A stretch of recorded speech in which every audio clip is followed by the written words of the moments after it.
नमो अरिहंताणं नमो सिद्धाणं नमो आयर्याणं नमो वज्रायाणं नमो लोये सबसाहूणं peso पंचनमुक्कारो सर्वपावपणासनो मङ्गलानं च सर्वेसिं परमं हवे मङ्गलम्। नमो दुर्वार रागादि वैरीवार निवारिणे अर्हते योगिनाथाय महावीराय तायिने ओंकार बिंदु संयुक्तं नित्यं ध्यायन्ति योगिनः कामदं मोक्षदं चैव ओंकाराय नमो नमः। अज्ञानतिमिरान्धानां ज्ञानाञ्जनशलाकया नेत्रमुन्मीलितं येन तस्मै श्रीगुरवे नमः। तस्मै श्रीगुरवे नमः। मैं कौन हूँ आया कहाँ से और मेरा स्वरूप क्या। मैं कौन हूँ आया कहाँ से और मेरा स्वरूप क्या। संबंध दुखमय कौन है स्वीकृत करूं परिहार क्या। त्राग्देवाय नमः। सद्गुरुभ्यो नमः।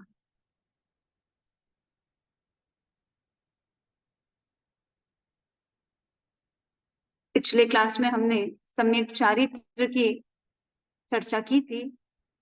जैन श्रमण योग साधना के अंदर श्रमण योगी किस प्रकार से महाव्रतों का पालन करते हैं, किस प्रकार से यति धर्म का पालन करते हैं, किस प्रकार से 22 परिसों को सहन करते हैं, इत्यादि चर्चा हम कर चुके हैं। आज हम इसी संवर तत्व के अंदर आगे बढ़ेंगे। सम्यक चारित्र को जिसको हम संवर समझ रहे हैं, आज हम पढ़ेंगे श्रमण योगियों के प्रतिदिन करने योग्य 6 आवश्यक। ये 6 आवश्यक की साधना जो है श्रमण योगी अपनी दिनचर्या में प्रतिदिन करते हैं। और ये 6 आवश्यक में आएगा सबसे पहले सामायिक।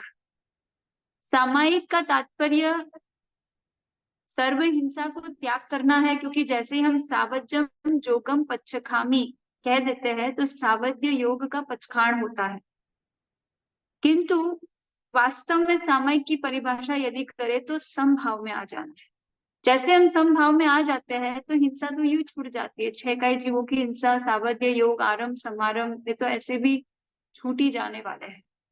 तो जब तक हम समभाव में नहीं आते हैं तब तक हम सामायिक को जो है इस तरह से परिभाषित करते कि जहाँ मन वचन काया की दुष्प्रवृत्तियां नहीं है, जहाँ सावध्य योग नहीं है, जहाँ आरंभ समारंभ नहीं है, जहाँ 6 काई जीवों की हिंसा नहीं है, इत्यादि हम व्याख्या करते हैं।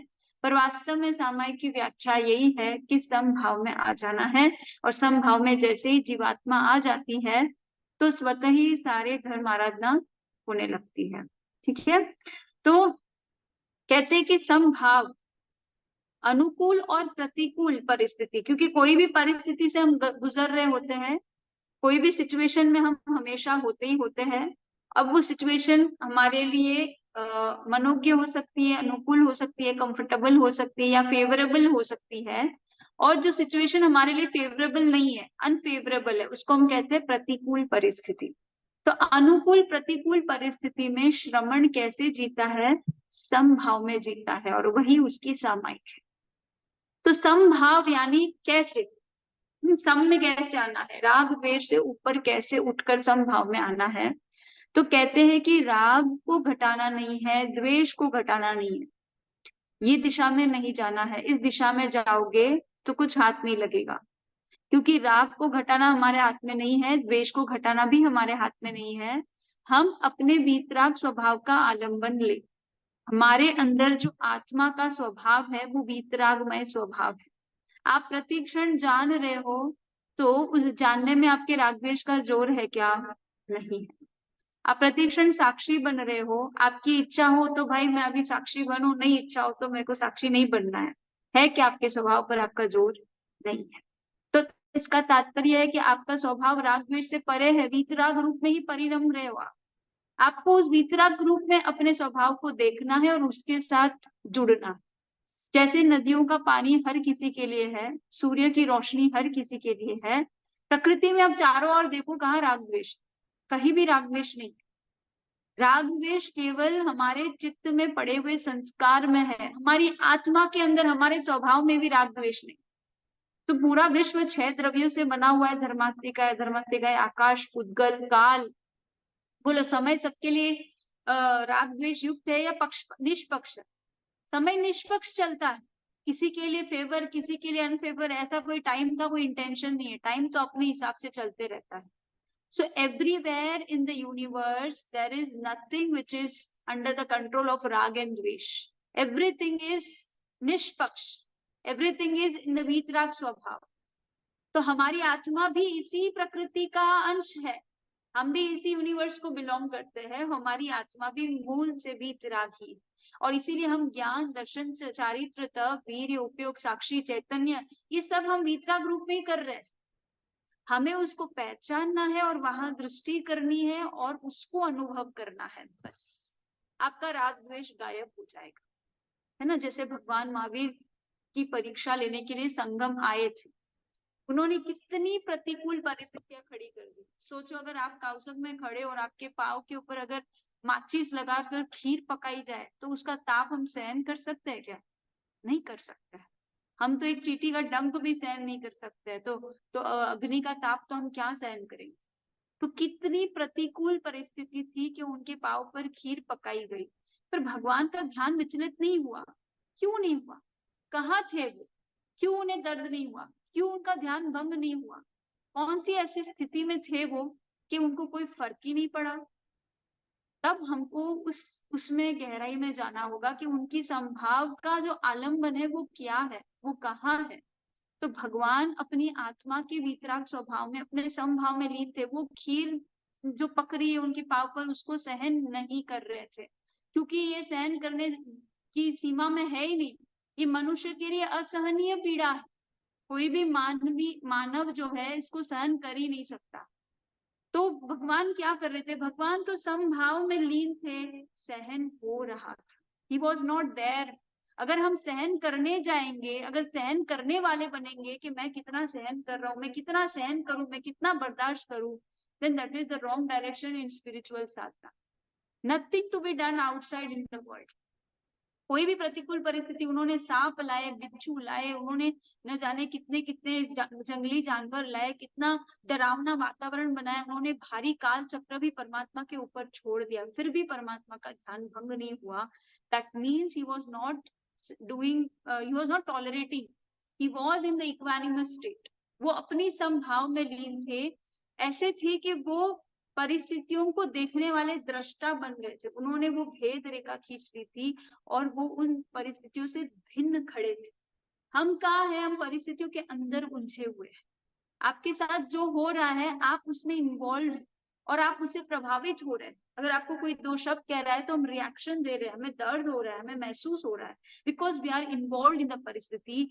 एंड भगवान वॉज बियॉन्ड, उन्होंने एक सीमा बना ली थी और उस सीमा से परे, वो सीमा क्या थी? अपने आत्म स्वभाव की सीमा। आत्म स्वभाव की सीमा क्या है? कि ये जो भी हो रहा है ये कर्म का उदय से हो रहा है, इसमें मेरा कोई रोल नहीं, इसको मैं ना रोक सकता हूँ और ना मैं रोकूंगा। बाहर की परिस्थितियों को रोका नहीं जा सकता। आपने जो कर्म किया है वो कर्म का फल उदय में आने ही वाला। तो साक्षात तीर्थंकर भी वहां पुरुषार्थ नहीं करते हैं, उससे बचने का प्रयास नहीं करते हैं, उसको सहन करने वाले स्थिति में नहीं खड़े होते हैं। वे तो बस अपने स्वभाव में लीन हो जाते हैं और उस स्वभाव में लीन हो जाने से वे दृष्टा बन जाते हैं। वो उस परिस्थिति में इन्वॉल्व नहीं होकर परिस्थिति के ऑडियंस बन जाते हैं। जैसे आप मूवी देख रहे हो तो मूवी में क्या होता है? कोई ऐसे दर्द वाला सीन आता है तो आप रोने लगते हो। क्यों रोने लगते हो? क्योंकि आपको लगता है कि आपके साथ वो घटना घट रही है या कितना दुख में, तो आप उसमें इन्वॉल्व हो जाते हो और इससे आपको इफेक्ट होता है। बट अगर आप उस मूवी को खाली मूवी देखो और ऑडियंस रूप में बनो, जैसे आपके साथ कुछ हो ही नहीं रहा है, वो रियल में कुछ है ही नहीं, वहां पे कोई किसी को मार ही नहीं रहा है, सब बनावटी है, सब कुछ समय का है, कुछ समय का खेल है। इस प्रकार से जब हमारी चेतना जगने लगती है तो हम परिस्थितियों से भिन्न खड़े हो जाते हैं, हम किनारे पे आ जाते हैं, परिस्थिति में बहते नहीं है। तो फिर प्रतिकूल परिस्थितियां कितनी भी कठिन क्यों ना हो, हमें जीना आ जाता है, क्योंकि हम समभाव में आ गए। संगम ने देखा कि प्रतिकूल परिस्थिति का कोई असर हो ही नहीं रहा है, तो व्यक्ति को अनुकूल परिस्थितियों से हम फुसला सकते हैं, क्योंकि वो और भी कठिन है। देखा जाए तो अगर आपको गर्मी लग रही है तो गर्मी सहन करना आपको लगता है कठिन है, पर अगर आपको एसी चालू कर दी जाए और उस एसी में भी अगर आप नहीं डूबते हो, वो उससे भी ज्यादा कठिन है। अनुकूल परिस्थिति उससे भी ज्यादा कठिन है। तो उन्होंने क्या किया, त्रिशला का रूप लिया, सिद्धार्थ का रूप लिया।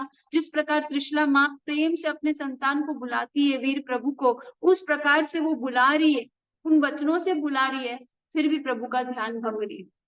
स्वर्ग की अप्सराएं आ गई, पूरा अनुकूल वातावरण, 5 इंद्रियों को जो अच्छा लगे वैसा अनुकूल वातावरण बना दिया। वैसी हवा, वैसी सुगंध, वैसा चारों ओर का म्यूजिक। आप देखो तो अनुकूल परिस्थितियों में व्यक्ति गिर ही जाता है, फिसल ही जाता है। तो परमात्मा के ऊपर अनुकूल परिस्थितियों का भी कोई असर नहीं। तो अनुकूल और प्रतिकूल से परे वो इसलिए हो गए थे क्योंकि वो परिस्थितियों में इन्वॉल्व नहीं थे।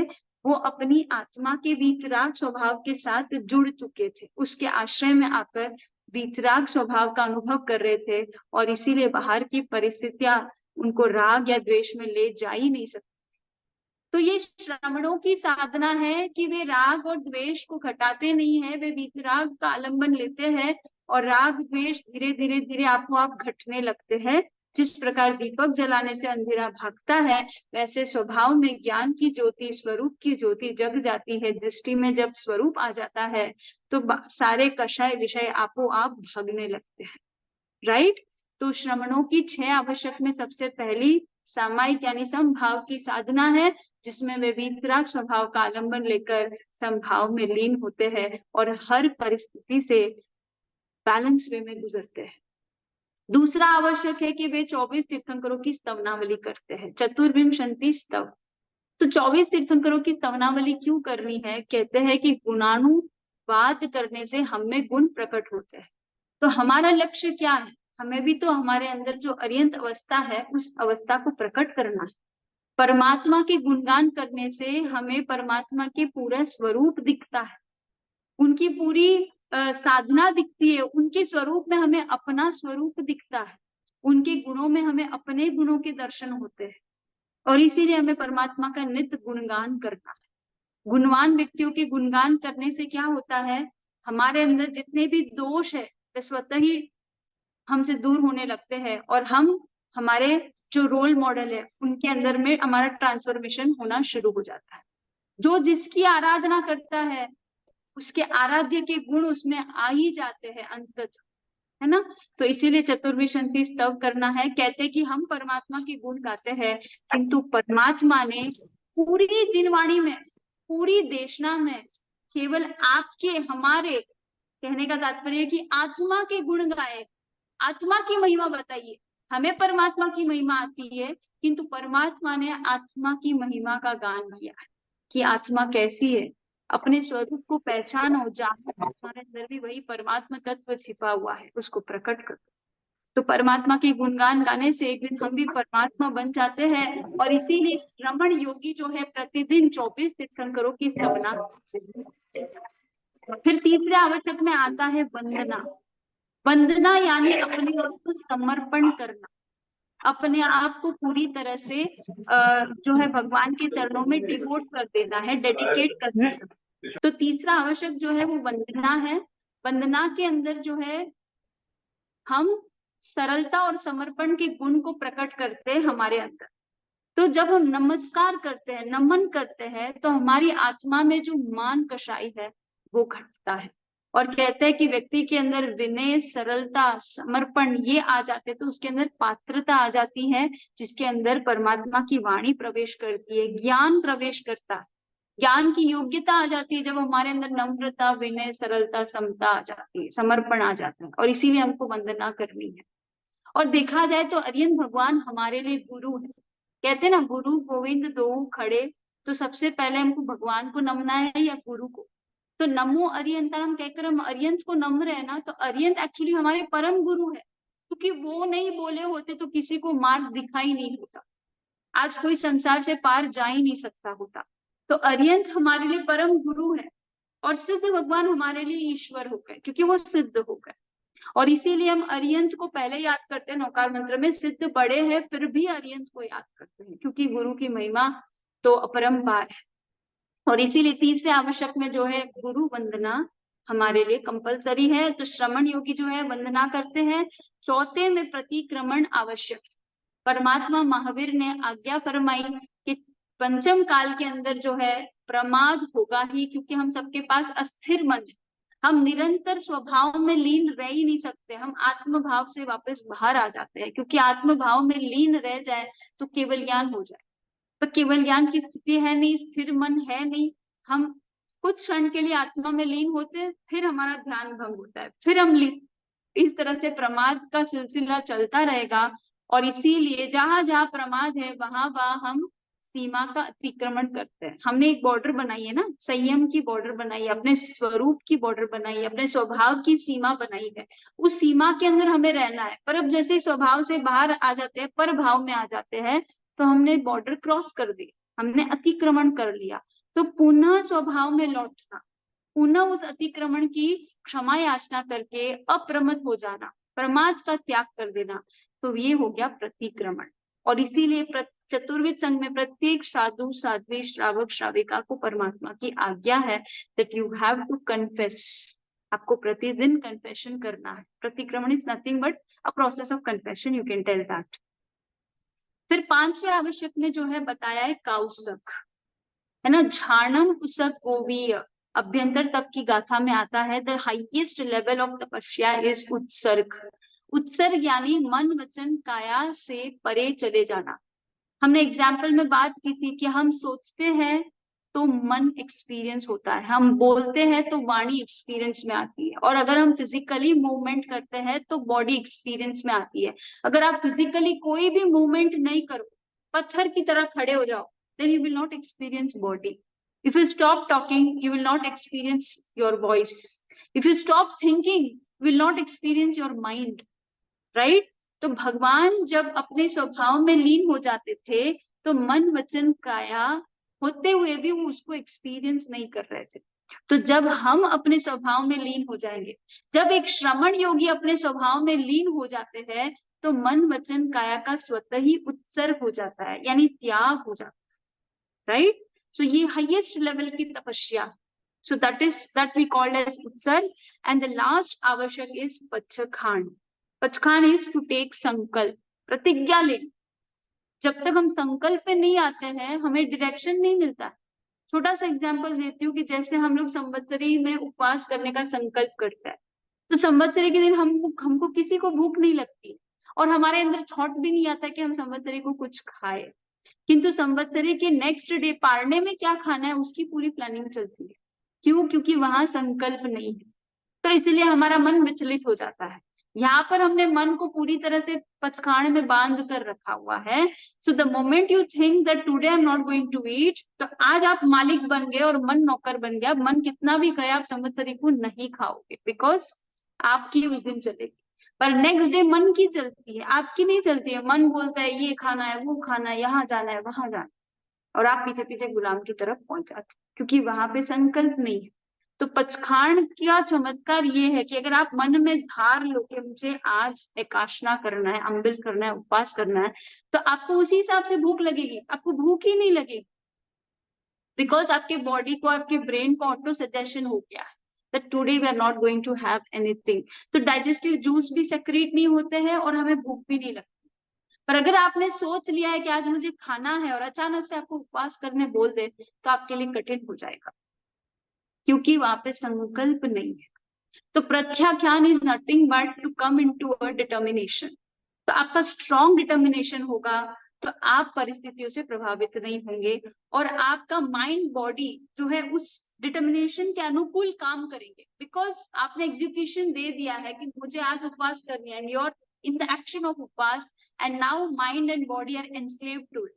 But when the very next day you are not having any determination of upvas, आपका मन और बॉडी आपको स्लेव बना देगा। सो इसीलिए संकल्प आवश्यक है। और प्रतिदिन श्रमण योगी जो है पचखाण करते हैं। प्रत्याख्यान करते, यथाशक्ति पचखाण करते। तो इस प्रकार से सामायिक, चतुर्विंशति, स्तव, वंदना, प्रतिक्रमण, कायोत्सर्ग और पचखाण ये श्रमण योगी के दिन प्रतिदिन की चर्या है और ये आवश्यक को वे प्रतिदिन पालन करते हैं। फिर हम बढ़ेंगे 12 भावना की ओर।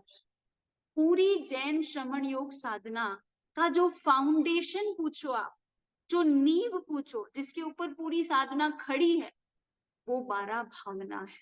क्योंकि एक्चुअल में आज हम आत्म स्वभाव को तो एक्सपीरियंस नहीं कर रहे हैं। So in essence what we are experiencing our emotions, है ना। जो डीपर एग्जिस्टेंस, हमारा जो डीपर लेवल, जो हमारी गहराई में हम अपने आप को जो महसूस करते हैं, वो भावों में महसूस करते हैं। हमारा जितना गहरा भाव है, जैसे करुणा का भाव है तो हम करुणा को फील करते। तो feeling is the deepest experience of our existence, what we are experiencing now, right. तो ये 12 भावना जो है, इन भावों में जब आप अपने आप को ढालते हो, या जैसे चीनी पानी में कैसे घुल जाती है, वैसे आप इन भावनाओं में घुल जाते हो, तो ये भावनाएं आपके लाइफ की रियलिटी बन, आपकी साधना की रियलिटी बन जाती। And so these 12 bhavana are the foundation of the total sadhana. Of be it is of a श्रावक और it is of a श्रमण। और ये भावनाएं आपकी सारी समस्या, जितनी भी प्रॉब्लम्स है, जितनी भी आपकी लाइफ के रिलेटेड उलझन चल रही है, सभी का समाधान आपको 12 भावना में आ जाएगा। Every problem will be solved under these 12 reflections. So you have to contemplate on this. That's all. आपको खाली इसमें चिंतन करना है और समस्या का समाधान हो जाएगा। तो बढ़ते हम in interesting and the most foundation subject of our sadhana. तो पहली भावना है अनित्य भावना। जैसे कि हमने तय किया है कि हम पूरी जैन श्रमण योग साधना व्यवहार और निश्चय दोनों दृष्टि से पढ़ेंगे।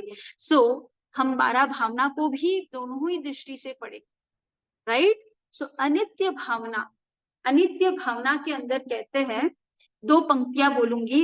बनता बिखरता है, मिलता बिछड़ता है, जन्मता मरता है, प्रति क्षण बदलता है, क्षणिकता के दर्शन करो, अनित्य भाव चिंतन करो। आपके इर्द गिर्द जितनी भी वस्तुएं हैं, आप जिस चेयर पर बैठे हो, वो कभी बनी थी क्या? हाँ, बनी है। उसका डिप्रिसिएशन हो रहा है क्या? हो रहा है। दिन दिन वो पुरानी हो रही है ना। डिप्रिसिएशन यानी उसकी जो नवीनता है वो घट रही है, जीर्ण हो रही है। So everything surrounding you is got created in some period of time. कुछ टाइम तक उसकी लाइफ स्पैन रहेगी एंड फिर एक पॉइंट आएगा कि वो डिस्ट्रॉय हो जाएगी, राइट। अगर आपके बाजू में मटका पड़ा है पानी का, तो मटका भी एक दिन बना, कुछ समय रहेगा, फिर वो मटका कभी ना कभी टूटेगा ही। आप जिस मकान में बैठे हो, ये मकान भी तो बना था, फिर कभी ना कभी ये भी बिखर जाएगा। आप जिस शरीर में रह रहे हो, इस शरीर ने भी तो जन्म लिया, इट ऑल्सो गॉट क्रिएटेड। और every day what we are running towards what, हम अपनी डेथ की तरफ बढ़ रहे हैं। तो एक दिन ये भी खत्म हो जाएगा।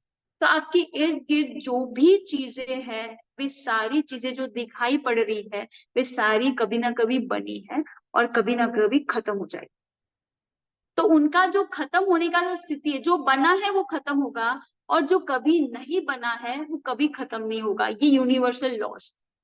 So which is not created that cannot be destroyed, and which is created that will get 100% destroyed. तो जो ट्रांसफॉर्मेशन हो रहा है, मिट्टी से मटका बना, मटका से वापस मिट्टी बना। So मिट्टी was not created, मटका was created. तो जो क्रिएटेड है वो डिस्ट्रॉय होगा, मिट्टी क्रिएटेड नहीं थी तो वो डिस्ट्रॉय भी नहीं होगी। सिर्फ इनके अंदर जो है पर्याय बदलते रहते हैं, that's all. तो जो रॉ मटेरियल है, जो 6 द्रव्य है इस प्रकृति में, वो कभी बने नहीं। आत्मा कभी बनी नहीं तो कभी मिटती नहीं, समय कभी बना नहीं तो कभी मिटेगा नहीं।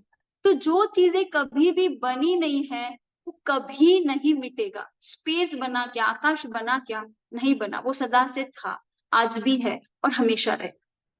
So what all the basic elements of this universe, they are not created and so they doesn't get destroyed, but उनके बेस पे जो चीजें बनी है वो चीजें बनती हुई बिखरती है। So I'll repeat, बनता है, बिखरता है, मिलता है, बिछड़ता है, जन्मता है, मरता है, प्रति क्षण बदलता है। और इसीलिए तो हम कहते हैं संसार इज इक्वल टू परिवर्तन। तो आपके इर्द गिर्द सब कुछ बदल रहा है। आपके रिश्ते बने थे, हाँ, तो कभी ना कभी टूटेंगे, क्योंकि स्थायी तो यहाँ पे कुछ है ही नहीं, परिवर्तन ही संसार है। तो हम रिश्तों में क्या मूर्खता करते हैं, अरे 10 साल पहले ये आदमी जितना मुझसे प्रेम करता था, आज तो ये बदल गया। अरे तुम कितने बदले वो तो देखो, 10 साल पहले तुम जैसा सोचते थे वैसा सोचते हो क्या आज? नहीं। जैसा पहले तुम चाहते थे वैसे आज तुम्हारी चाहते इच्छाएं है क्या? नहीं। जैसे पहले तुम बात करते थे आज तुम वैसे बात करते हो नहीं, आज तुम्हारी बात में थोड़ा वजन पड़ता है, आज कुछ अनुभव झलकता है। You have changed. As the time passes we change with the time. तो जब हम खुद बदल रहे हैं प्रति क्षण, तो हम ये कैसे एक्सपेक्ट कर सकते हैं कि जो व्यक्ति हमारे साथ है वो कभी नहीं बदलेगा? वो भी तो बदल रहा है ना, उसकी भी जिंदगी कट रही है, वो भी परिस्थितियों से प्रभावित हो रहा है, and everything is changing. So how and why we expect कि कोई कभी ना बदलेगा, हमेशा ऐसे ही रहेगा? नहीं। अनित्य भावना teachers us that everything is ephemeral. सब कुछ नश्वर है। जो मूल शाश्वत तत्व है, जो द्रव्य है, उनको छोड़कर जितनी भी पर्याय, सब नश्वर है। और अगर तुम इस नश्वरता को नहीं देखोगे, नहीं समझोगे और नहीं एक्सेप्ट करोगे, तो तुमको हमेशा शिकायत रहेगी, तुम हमेशा प्रॉब्लम में रहोगे। All the time you have the problem. अगर कोई सिचुएशन डिस्टर्ब कर रही है, ये भी अनित्य है। अगर शरीर आपको परेशान कर रहा है, ये भी अनित्य है। रिश्ते आपको परेशान कर रहे हैं, ये भी अनित्य है। अगर आपकी सारी धन चोरी हो गई है, वो भी अनित्य है। मतलब क्या नित्य है बताओ? अब अपनी जिंदगी में जो भी, जहां भी, जिसकी जो भी प्रॉब्लम्स है, वो इस अनित्य भावना के साथ घटाओ और फिर अपने समस्या का समाधान करो। बोलो क्या नित्य? क्या नित्य है आपके साथ जो हो रहा है, उसमें क्या नित्य है? कुछ भी नित्य नहीं। आपकी आत्मा के सिवाय सब कुछ बदल रहा है। आपके थॉट्स बदल रहे हैं, आपके बिहेवियर बदल रहा है, आपकी सिचुएशंस बदल रही है, आपके रिश्ते बदल रहे हैं, आपकी सोचने का, बोलने का सारा ढंग बदल रहा है। क्या स्थायी है बताओ? तो किस बात का रोना है और किस बात की समस्या है? अपनी समस्याओं का अपने चिंतन से समाधान करो। समाधान करोगे, अनित्य भावना को अप्लाई करोगे, तो आपको समझ आ जाएगा कि यूनिवर्सल लॉ क्या है। अनित्य is the universal law. Try to understand that law. इस लॉ को तीर्थंकर भी नहीं बदल सकते हैं। तो तुम क्यों मूर्खता कर रहे हो? तुम क्यों ऐसे प्रतिज्ञाएं कर रहे हो कि ये हमेशा रहेगा, मैं ऐसी कोशिश करूंगी, अरे ये मेरी प्रिय वस्तु है, इस वस्तु को कुछ आंच नहीं आने दूंगी। तुम क्या आंच आने दोगे या नहीं आने दोगे? जो होनी होगी वो तो होके ही रहे। तुम होते कौन हो उस होनी को टालने वाले? तीर्थंकर भी नहीं टाल सकते। तो कोई भी वस्तु हो, कोई भी व्यक्ति हो, तुम्हारे इर्द गिर्द सब कुछ बदलने वाला। तुम उस बदलाव को स्वीकारो, तो तुम्हारी जिंदगी आसान हो जाएगी। और अगर तुम उल्टी दिशा में बहोगे और तुम उस बदलाव के खिलाफ लड़ोगे, तो प्रकृति से कौन जीत पाया? कोई नहीं जीत सकता है। हम हारने वाले। अगर आप प्रकृति के नियम को नहीं समझोगे तो हम हारने वाले हैं। और हार कर हम अपनी समस्याओं में उलझते उलझते उलझते जाएंगे और समाधान कहीं नहीं मिलेगा।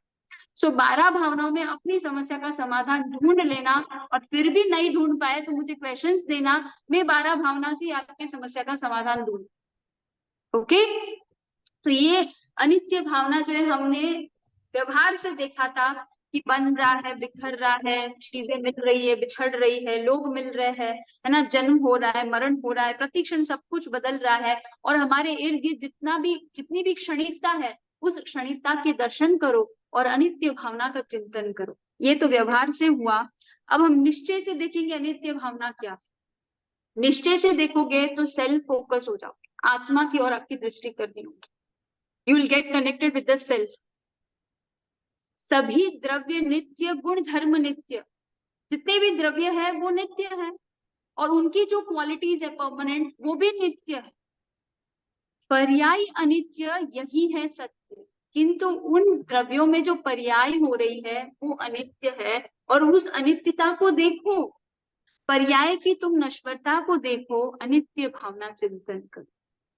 तो जब आत्म द्रव्य में आप चिंतन करोगे, तो सिद्ध भगवान के भी उत्पाद वे द्रव्य हो रहा है, वहां भी पर्याय आ रही और जा रही। संसार में संसारी जीवों के भी पर्याय आ रही और जा रही। उन पर्यायों के साथ अगर राग द्वेष कर बैठोगे तो समस्या हो जाएगी। तो निश्चय दृष्टि से हमें द्रव्य और द्रव्य के परमानेंट गुण को देखना है, तो हम नित्यता के दर्शन करेंगे। इसके अलावा जितने भी पर्याय है वो सब अनित्य है, और उस पर्याय को देखोगे तो अनित्य भावना अप्लाई हो जाएगी। राइट? हम बढ़ेंगे दूसरी भावना की ओर, अशरण भावना। We are shelterless, we are helpless, है ना। इस अशरण भावना में हमको शरण देने वाला कोई नहीं, हमको बचाने वाला कोई नहीं है। हम व्यवहार से कहते हैं कि तीर्थंकर संसार के सभी जीवों को बचाते हैं, पर क्या वो बचा पाए? क्या आपके कर्मों के फल से भगवान बचाए? क्या आपको, क्या आपको भोगना पड़ रहा है? बोलो। आपने जो पाप पुण्य किया है उसके फल से आपको कोई बचा सका है? नहीं बचा सका। तो अशरण भावना को भाते हुए इस रियलिटी को स्वीकारो, किसी की किसी को शरण नहीं है, कर्म फलों से रक्षा नहीं है, कोई किसी को बचाता नहीं है, अशरण भावना चिंतन करो, है ना। अगर हम सोचते हैं कि मैं कहाँ जाऊं, किसके पास जाऊं, कोई तो मुझे सहारा मिले, कोई तो मुझे बचा ले, then you are going in the right wrong direction.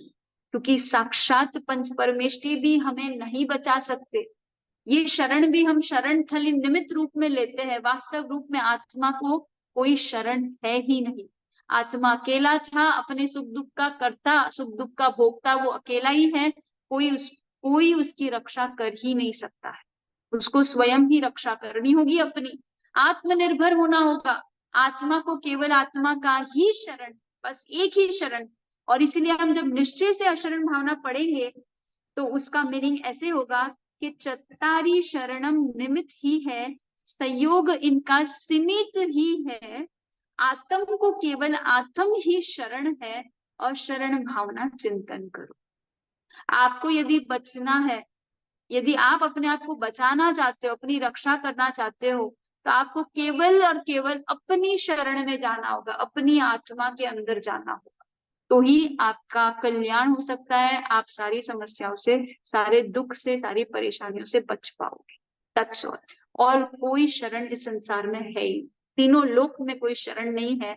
और इसी अशरण भावना से हम आत्मनिर्भर बनेंगे और स्वयं पर पुरुषार्थ करेंगे, कर्म योगी बनेंगे, भाग्य के भरोसे नहीं बैठेंगे। राइट? तो अशरण भावना में रियलिटी दिखा रहा है। तीसरी भावना है संसार भावना। आना जाना लगा है यहाँ पर, दर दर भटकना लगा है यहाँ पर, है ना। संसार रूपी एक यात्रा में, एक जर्नी में हम लोग जो है ट्रैवल कर रहे हैं। अलग अलग स्टेशंस आ रहे हैं, अलग अलग जगह पे रुकते हैं, फिर उतरते हैं, फिर चढ़ते हैं, मतलब जिंदगी चल ही रही है, चल ही रही। तो आना जाना लगा है यहाँ पर, दर दर भटकना लगा है यहाँ पर, हाथ में कुछ आता नहीं है, संसार भावना चिंतन करो। वो जो पता है ऑयल जब निकाला जाता है तो वो बैल को घुमाया जाता है ऑयल एक्सट्रैक्ट करने के लिए। अब वो है ना, बैल की आंख पर पट्टी लगानी पड़ती है ताकि उस बैल को पता नहीं चले कि वो एक ही जगह पे चल रहा है। तो वो उसको मतलब वो 100 राउंड मारता है, 500 राउंड मारता है, उसको लगता है वो बहुत चल लिया है, किंतु वो पहुंचता कहीं नहीं। वैसे ही हम भी संसार में जो है बहुत चल लिए, बहुत घूम लिए, पर पहुंचे कहीं भी नहीं, हाथ में कुछ आया ही नहीं। तो जो पंखा जो है वो निरंतर चल रहा है पर पहुंचता कहीं नहीं है, वैसे ही हम भी निरंतर दौड़े जा रहे हैं संसार में, चल रहे चल रहे चल रहे, छोटी उम्र से लेकर अब तक चल ही रहे, पर पहुंचे कहीं भी ना। संसार की यात्रा ऐसी है, हाथ में कुछ आता नहीं है और हम केवल भटकते रह जाते हैं। फिर निश्चय से जब हम देखते हैं तो इस संसार भावना का जो है अर्थ ऐसा होगा, पर द्रव्य में तू प्रवेशता नहीं, पर द्रव्य तुझ में प्रवेशता नहीं, आत्म द्रव्य ही संसार तेरा, संसार भावना चिंतन करो, है ना। तू पर द्रव्यों के साथ रह रहा है, तुम्हारे आसपास प्रत्येक स्पेस पॉइंट में बाकी सारे द्रव्य भी मौजूद है। यानी पूरी प्रकृति में, पूरे यूनिवर्स में, पूरे 14 राजलोक में जो है, एवरी स्पेस पॉइंट पर शेष सभी द्रव्य, आकाश के ऊपर पांचों द्रव्य, यानी पुद्गल भी है वहां पर, आत्मा भी है वहां पर, धर्मास्तिकाय भी है, अधर्मास्तिकाय भी है, और काल भी है। पांचों द्रव्य एक ही स्पेस पर है। बट कोई किसी में प्रवेश नहीं करता है ना, अपना एग्जिस्टेंस बना के रखे हुए हैं सब। तो पर द्रव्य तुझ में प्रवेशता नहीं, तू पर द्रव्य में प्रवेशता नहीं, आत्म द्रव्य ही संसार है तेरा, संसार भावना चिंतन करो। तो तेरा संसार कहाँ है? तेरे आत्मा के एग्जिस्टेंस में ही तेरा संसार है बस। और उस संसार की ओर तू ध्यान दे, उस जगत की ओर तू चल पड़। बाहर की दुनिया से कई गुना बड़ी है अंदर की दुनिया, इसकी तुझे खबर नहीं है। इस अंदर के संसार को तू पहचान ले। इस संसार में अगर तू बस जाएगा ना, तो बाहर के संसार में तेरा कोई मतलब ही नहीं है, बाहर के संसार से। तो अपने आंतरिक संसार को पहचानना है, ये संसार भावना है। फिर बढ़ते हम एकत्व भावना की ओर। आए अकेले अकेले ही जाए, साथ किसी का कोई न पाए, तू था अकेला रहेगा अकेला, एकत्व भावना चिंतन करो। है ना, तो आया था अकेले, जाएगा भी अकेले। ये जो जीवन साथी वाले जो वादे होते हैं ना, ये तो व्यर्थ की वादे होते हैं, कोई मतलब नहीं है, सिर्फ अपने आप को भ्रम में रखना है और कुछ नहीं। हम अकेले आए थे, अकेले ही जिएंगे और अकेले ही जाने वाले हैं, यही रियलिटी। क्यों अपने आप को भ्रम में रखना और क्यों समस्या में अपने आप को उलझा के रखना? रियलिटी देखो। आए अकेले अकेले ही जाए, साथ किसी का कोई न पाए, तू था अकेला रहेगा अकेला, एकत्व भावना चिंतन करो। अपने इस एग्जिस्टेंशियल लोनलीनेस को तुम चिंतन करो, अपनी रियलिटी को देखो, that you are all alone, you were alone and you will always be alone. Why do you want to lean on yourself? ये एक ही शरण है तेरे को, और कोई शरण नहीं है। भ्रम से बाहर निकल। निश्चय से जब देखते हैं तो एकत्व भावना का अर्थ इस प्रकार हो सकता है, समान आकाश अवगाह में भी अस्तित्व तेरा भिन्न सदा ही, एक अखंड आत्मा है तू, एकत्व भावना चिंतन कर। तू सबके साथ रहते हुए भी अपने भिन्न अस्तित्व को बरकरार रखता है, और ऐसा अखंड चैतन्य में पिंड है तू। उस चेतना की ओर तो दृष्टि कर, तुझे उस एक अखंड आत्मा का अनुभव होगा। तू एक्सपीरियंस किसको करता है? केवल इस आत्मा को ही एक्सपीरियंस करता है। किसी और का दर्द तुझे महसूस होता है क्या? नहीं होता है। तो दूसरे पर को एक्सपीरियंस कर ही नहीं सकता। तो तू अकेला अखंड आत्म द्रव्य है और उसी को अनुभव कर सकता है, वही तेरी रियलिटी है, और उसी एकत्व भावना को तुझे चिंतन करना है। फिर अगली भावना में बढ़ते हैं, अन्यत्व भावना। तन मन धन तेरे नहीं है, रिश्ते नाते भी तेरे नहीं है, तेरा ये नाम भी तेरा नहीं है, अन्यत्व भावना चिंतन करो। तो इन सबसे अन्य है, परे है। जिस नाम से तेरे को पुकारा जा रहा है वो नाम तू है क्या? नहीं। जिस शरीर से तेरे को पहचाना जा रहा है वो शरीर, वो रंग रूप तू है क्या? नहीं। जो तन मन धन, जो रिश्ते नाते, जो तूने मेरा मेरा मेरा मेरा घर, मेरे पेरेंट्स, मेरे रिलेटिव्स, मेरे फ्रेंड्स, ये जो मेरा मेरा करके लगा रखा है, वो तेरा कुछ भी नहीं है। तो इन सब से अन्य भिन्न शुद्ध बुद्ध सिद्ध मुक्त आत्मा है, और उस अन्यत्व का चिंतन कर। इन सब में रहते हुए भी तू इन सब से परे है, उस परे होने का चिंतन कर। निश्चय से इसका अर्थ ऐसे करेंगे कि अनंत गुण का वैभव तेरा, भोगे केवल तू ही तेरा। तेरे साक्षी भाव को कौन भोग रहा है? केवल तू भोग रहा है। तेरे ज्ञान स्वभाव को कौन भोग रहा है? केवल तू भोग रहा है। परमात्मा ने केवल ज्ञान को प्राप्त कर लिया, सिमंदर स्वामी ने महाविद्य क्षेत्र में केवल ज्ञान को पा लिया। उस केवल ज्ञान को कौन भोग रहा है? केवल वो भोग रहा है। कोई और भोग सकता है क्या? नहीं ना। हम हमारी सीमा में है। तो अनंत गुण का वैभव तेरा, भोगे केवल तू ही तेरा, पर का न तुझ में, तू नहीं पर में।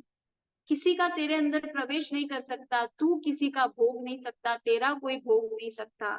तुम सबसे अन्य हो, इस अन्यत्व का चिंतन करो। ये रियलिटी है तुम्हारी, इसकी भावना भाव, इसका कंटेम्पलेशन करो। छठी भावना के अंदर असुचि भावना है। तन की मूर्छा व्यर्थ है तेरी, सबसे प्रिय में हमारा शरीर है ना। हम कहाँ जाएंगे, क्या खाएंगे, कहाँ रहेंगे, वहाँ क्या फैसिलिटी है, अरे फ्लाइट में फर्स्ट क्लास है कि नहीं, जहाँ उतरेंगे वहां कौन से 3 स्टार होटल है कि 5 स्टार होटल है, मतलब शरीर के सुख की हमें पूरी चिंता है। We need all kinds of facility because we have the most attention on our body. शरीर से हम सबसे ज्यादा आसक्त है, जुड़े हुए, अटैच्ड है, और उसी अटैचमेंट को ब्रेक करने का भावना है ये अशुचि भावना। तन की मूर्छा व्यर्थ है तेरी, तन से ये ममता व्यर्थ है तेरी, अशुचि धातु से तन ये बना है, अशुचि भावना चिंतन करो। जिस शरीर से तुम्हें सबसे ज्यादा प्रेम है, जिस शरीर से तुम सबसे ज्यादा आसक्त है, माया ममता मोह करते हो, ये शरीर केवल अशुचि यानी घृणा आ जाए, ऐसे हार्ड मांस रक्त, है ना, न जाने क्या क्या इस शरीर के अंदर भरा पड़ा है, इतनी दुर्गंधमय ये शरीर है। और इस दुर्गंधमय शरीर, इस अशुचिमय शरीर को तुम देखो, तुम्हारा ऐसे अटैचमेंट टूट जाएगा, क्योंकि ये स्किन की लेयर को ओपन करते ही आपको बॉडी की रियलिटी पता चल जाएगी कि क्या है। तो जिस बॉडी से तुम जुड़े हो उसको ब्रेक करने के लिए अशुचि भावना हमें भानी। फिर कहते कि निश्चय से अशुचि भावना क्या हो सकती है, तो कहते स्वभाव से तो आत्म सदा ही शुद्ध रहता, शुद्ध ही रहेगा, विभाव दशा ही अशुचिमय है, अशुचि भावना चिंतन करो।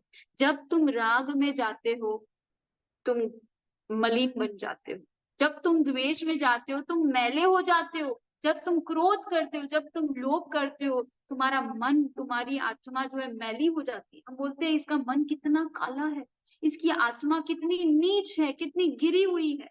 तो ये परभाव हमें हमें हम मलिन कर रही, और हमारी आत्मा कैसी है, निर्मल है, उसके अंदर कोई अशुद्धता नहीं है, ये परभाव हमें मलिन कर रहे हैं।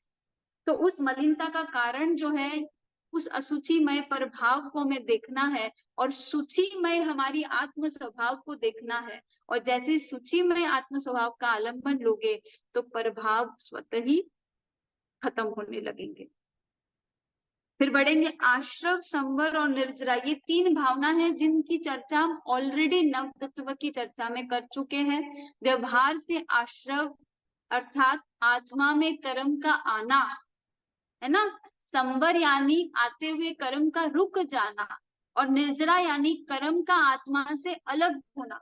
ये तो व्यवहार से हो गया। और निश्चय से क्या होगा, आश्रव यानी क्या, आत्मा अपने स्वभाव में आए तो कर्म का आना जो है स्टॉप हो जाता है। तो आत्मा परभाव में रहे तो आश्रव होता है, स्वभाव में रहे तो संवर होता है, और स्वभाव में ही बनी रहे, उसी में ही टिकी रहे, उसी में लीन रहे तो निर्जरा होती है। राइट। तो आत्मा का प्रभाव में रहना इज इक्वल टू आश्रव। आत्मा जब प्रभाव में जाती है तभी तो कर्म आत्मा में आते हैं ना। सो कर्म का आना इज द रिजल्ट। कॉज क्या है, कॉज और इफेक्ट दोनों देखना है। कॉज आत्मा स्वभाव से बाहर जा रही है, और इफेक्ट क्या है, कर्म आ रहे हैं। आत्मा स्वभाव में आ रही है तो उसका इफेक्ट क्या है, कर्म का आना रुक जा रहा है। और आत्मा अपने स्वभाव में ही डूब गई, उसी में रेस्ट ले रही है, उसी में खो गई है, उसी में डूब गई है, तो क्या हो रहा है, निर्जरा हो रही, यानी कर्म आत्मा से अलग हो रहे हैं। राइट। तो आश्रम संवर निर्जरा की भावना इस प्रकार है। फिर हम बढ़ेंगे धर्म भावना, जो 10वीं भावना है। धर्म की बहुत सारी व्याख्याएं हैं, फिलहाल हम जो है साधना के अंदर धर्म की व्याख्या करेंगे। तो हम जो हाईएस्ट, जो सुप्रीम व्याख्या है धर्म की, उसी व्याख्या को लेंगे। और वो सुप्रीम व्याख्या है वस्तु सहावो धम्मो, वस्तु का स्वभाव ही उसका धर्म है। तो आप कौन से वस्तु है, आप आत्म वस्तु, आप आत्म द्रव्य है, आप सोल एलिमेंट है। तो सोल एलिमेंट का क्या नेचर है, क्या प्रॉपर्टीज है, क्योंकि दुनिया में जितने भी एलिमेंट्स हैं उनके अपने अपने प्रॉपर्टीज है, और वही प्रॉपर्टीज उनके धर्म हो गए। तो आत्मा की प्रॉपर्टी क्या है, उनका उसका नेचर, परमानेंट नेचर क्या है, वही धर्म। राइट। सम्यक्त्व से युक्त श्रावक विरति, सम्यक्त्व से युक्त श्रवण विरति, विरति धर्म बिन मुक्ति नहीं, धर्म भावना चिंतन करो। तो जब व्यवहार से धर्म की व्याख्या करोगे तो श्रवण धर्म होगा, श्रावक धर्म होगा, और दोनों ही धर्म जो है मुक्ति के कारण है। तो तब धर्म की व्याख्या ये हो जाएगी। किंतु निश्चय से करोगे वस्तु का स्वभाव वस्तु का धर्म है, आत्म स्वभाव ही आत्मा का धर्म है। वास्तव धर्म की पहचान करो, धर्म भावना चिंतन करो, है ना। तो वस्तु के स्वभाव को अगर पहचानेंगे तो हमें पता चल जाएगा कि हमारी आत्मा का स्वभाव क्या है, और हमारा स्वभाव ही हमारा धर्म है। क्षमा हमारा स्वभाव है, क्षमा हमारा धर्म है। शांत रहना हमारा स्वभाव है, तो शांत रहना हमारा धर्म है। समता हमारा स्वभाव है, तो समता हमारा धर्म है। अपनी क्वालिटीज को जान, और वही तुम्हारा धर्म है, राइट। फिर बढ़ेंगे हम 11वीं भावना की ओर, जो है बोधि दुर्लभ भावना। बोध यानी रियलिटी को रियलाइज करना, है ना। जिन वाणी में चारों अनुयुगों में जो है अपनी आत्मबोध को हम पाए, सेल्फ रियलाइजेशन को पाए, उसी की पूरी चर्चा है। तो उसमें हमारे आचार्य सूत्र की चर्चा ही शुरू वहां से होती है। कौन हूं मैं, कैसा हूं मैं, कहाँ से आया मैं, कब तक हूं मैं। निज का वास्तव परिचय पाना ही बोधि दुर्लभ भावना है ना। अपनी अपनी वास्तविकता को पहचानना है। कौन हूं मैं, कैसा हूं मैं, कहाँ से आया हूं मैं, कहाँ जाने वाला हूँ, मेरी अगली अगली डेस्टिनेशन क्या है, मेरी जिंदगी, इस जिंदगी के बाद मैं कहाँ जाऊंगा। तो इस प्रकार से जो है अपनी जो अपने परिचय को, अपनी रियलिटी को जानना, अपने सत्य को देखना और उससे रूबरू होना, उसको कहते हैं बोधि भावना। और ये बोध पाना ही तो दुर्लभ है, व्यक्ति देख ही नहीं पाता। हम अपनी ओल्ड एज तक देख पाते, ओके बुढ़ापे में बच्चे नहीं रखेंगे तो हम क्या खाएंगे, तो उसके लिए सेव कर लेते, उसके लिए हम अपनी पूरी बंदोबस्त कर लेते। किंतु मृत्यु होने के बाद हम कहाँ जाएंगे और क्या खाएंगे या कहाँ रहेंगे, उसकी चिंता नहीं। और इसीलिए इसको बोधि के साथ साथ दुर्लभ शब्द यूज किया है। दुर्लभ यानी बोध ही नहीं होता है, चेतना जगती ही नहीं, दिखता ही नहीं है आगे क्या होने वाला है, तो इसीलिए ये दुर्लभ है। अब कहते कि निश्चय से क्या होगा, काल अनंत से खो गया है तू, अपने से ही अनभिज्ञ है तू, स्वयं का सत्य बोध होना, बोधि दुर्लभ चिंतन करो। अनादि काल से, निगोद की खान से तू खो गया है। आत्मा नाम का हीरा है, वो हीरा खो चुका है, निगोद की खान से खोया हुआ है, आज तक खोया हुआ है, पता ही नहीं है कि हम हीरा, हमारी हमारे हीरा होने की बात हमें पता नहीं है। और इसीलिए हम बाहर हीरे को ढूंढ रहे हैं, बाहर धन को ढूंढ रहे हैं, आत्म धन को पहचाना ही नहीं। तो जिस दिन आत्म धन की वैल्यू हो जाएगी, उस दिन हमें पता चल जाएगा कि हम क्या है और हमारी महिमा क्या है, या हमारी पॉसिबिलिटी क्या है।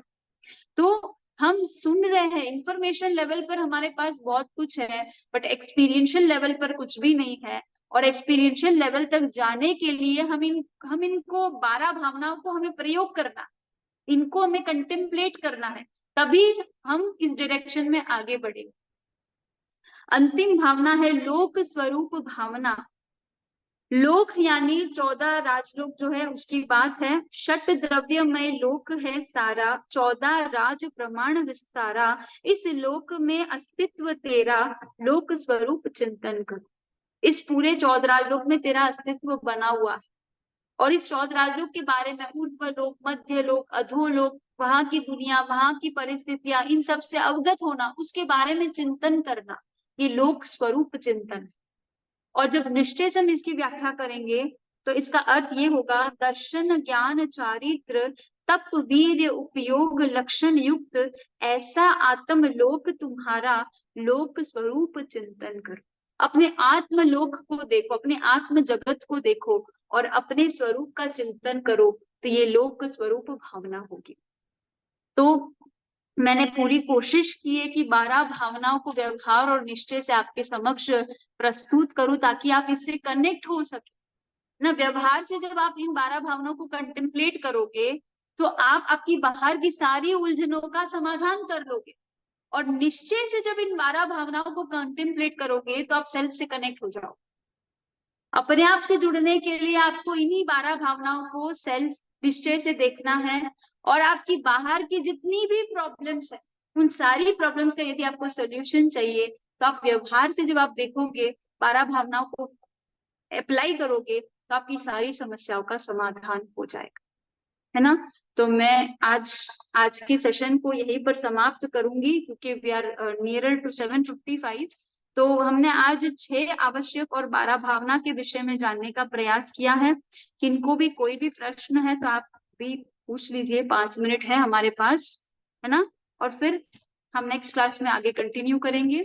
जिन आज्ञा विरुद्ध मेरे से कुछ भी कहा गया हो, मिच्छामि दुक्कडम। एक बार सभी हाथ जोड़ेंगे। सर्वमंगल मांगल्यम सर्व कल्याण कारणम प्रधानम सर्वधर्माणाम जैनम जेति शासनम। यस, आज 12 भावना के विषय में किसी को कोई भी प्रश्न है, कोई भी कुछ पूछना चाहे तो प्लीज बोलिए। मनीषा जी बोलिए, क्या बोलना है आपको? हाँ जी, मथेन वंदन गुरुनी जी। है, मुझे है। पूछना है, आपने अशरण भावना में जो बताया कि आत्मा को आत्मा की ही शरण है, जी, उसके बारे में थोड़ा सा फिर से बता दीजिए गुरुनी जी। अगर आपके जीवन में कोई भी प्रॉब्लम से और हेल्प मांगने जाते हो तो ये एक्सटर्नल हेल्प हुआ, राइट। तो एक्सटर्नल हेल्प की अपनी एक सीमा है। आप पर के ऊपर डिपेंडेंट होते हो तो उसकी एक लिमिटेशन है। आपको हेल्प मिल भी सकती है, नहीं भी मिल सकती है। नहीं, कोई आपकी प्रॉब्लम के सॉल्यूशन के निमित्त बन भी सकते हैं, नहीं भी बन सकते हैं। किंतु जो आपके भाग्य में है उसमें किसी की कोई भागीदारी नहीं है, उसमें से आपको कोई बचा नहीं सकता। आपके कर्म का जो फल जो है वो आज आपका भाग्य बना हुआ है, एंड आपकी डेस्टिनी को कोई चेंज नहीं कर सकता। वहां पे आप शेल्टरलेस है, वहां पे आप हेल्पलेस। वहां पे साक्षात अरियन भगवान भी आपको कर्म के फल से नहीं बचा सकते या आपका भाग्य नहीं बदल सकते। You should be very much clear about this. In Jainism भगवान आपके भाग्य के अंदर इन्वॉल्व नहीं है। नहीं। आप आपके कर्मों से अपना भाग्य लिखते हो, एंड सो भगवान जब आपके भाग्य के कर्ता नहीं है तो भाग्य से बचाने वाले भगवान कैसे हो गए, राइट। सो जी राइट। तीर्थंकर की या पंच परमेष्टि की शरण में भी आप चले जाओ तो भी वो शरण जो है केवल निमित्त बन सकती है, पर आपको आपके कर्म के फल स्वयं भोगना है। और इसीलिए आत्मा को आत्मा का ही शरण है। यदि आप अपने आप को अशुभ कर्मों करने से बचाते हो तो आप आपकी शरण में आ गए, राइट। सो आपको राइट। अगर कोई बचा सकता है तो केवल आप ही बचा सकते हो। यही हमें अशरण भावना से सीखना है, सेल्फ डिपेंडेंट होना है। जी Yes. राइट। धन्यवाद गुरुनी जी, हम्म, बहुत अच्छा एक्सप्लेन किया गुरुनी जी, बहुत सुंदर। राइट। जिन आज्ञा विरुद्ध कुछ भी कहा हो, अच्छा। जी, मतेन